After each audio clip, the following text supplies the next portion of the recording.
ഭൂമിയിലെ മനുഷ്യരും എല്ലാ ജീവജാലങ്ങളും ഏതാണ്ട് സമാന സ്വഭാവക്കാരാണെങ്കിലും ഇതിലും നല്ലതും ചീത്തയുമായ ഗ്രഹവാസികളുമായുള്ള അറിയാത്ത മാനസിക വ്യാപാരങ്ങൾ കൊണ്ടാകാം നന്മയിലേക്കും തിന്മയിലേക്കും ചാഞ്ഞാൻ നിൽക്കുന്നത്. സ്വർഗവും നരകവുമായി നമുക്ക് തോന്നുന്നത് ഇതുകൊണ്ടാകാം. പൂർണ്ണതയെക്കുറിച്ചുള്ള നമ്മുടെ ഈ തോന്നൽ യാഥാർത്ഥ്യമല്ല. നമുക്ക് സങ്കല്പിക്കാൻ സാധിക്കാത്ത വിധമുള്ള പൂർണ്ണതകൾ നമ്മെ സംബന്ധിച്ചിടത്തോളം അനുഭവേദ്യം അല്ലാത്തതിനാൽ അങ്ങനെ ഒന്നില്ല എന്ന് കരുതി ആയിരിക്കുന്നിടത്ത് നന്മയുടെ പൂർണ്ണത കൈവരിക്കാൻ ശ്രമിക്കുന്നതാണ് ഉത്തമം. മരണാനന്തരം നന്മയുടെ പൂർണ്ണത എന്ന് തോന്നിക്കുന്ന പല ലോകങ്ങളിലൂടെ കടന്നു പോകുവാൻ ഇത് നമ്മെ പ്രാപ്തരാക്കിയെന്ന് വരും.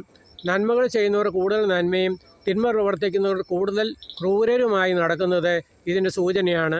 മനസ്സാണ് ഇതെല്ലാം ചെയ്യിക്കുന്നത് എന്നതിനാലാണ് മരണശേഷം ഒന്നിൽ ഉറച്ചു പോകും എന്ന് പറയാൻ കാരണം. അതിനപ്പുറം നമുക്ക് ഉൾക്കൊള്ളാൻ കഴിയാത്തതായതിനാൽ അത് പൂർണ്ണതയായി നാം അനുഭവിക്കുന്നു.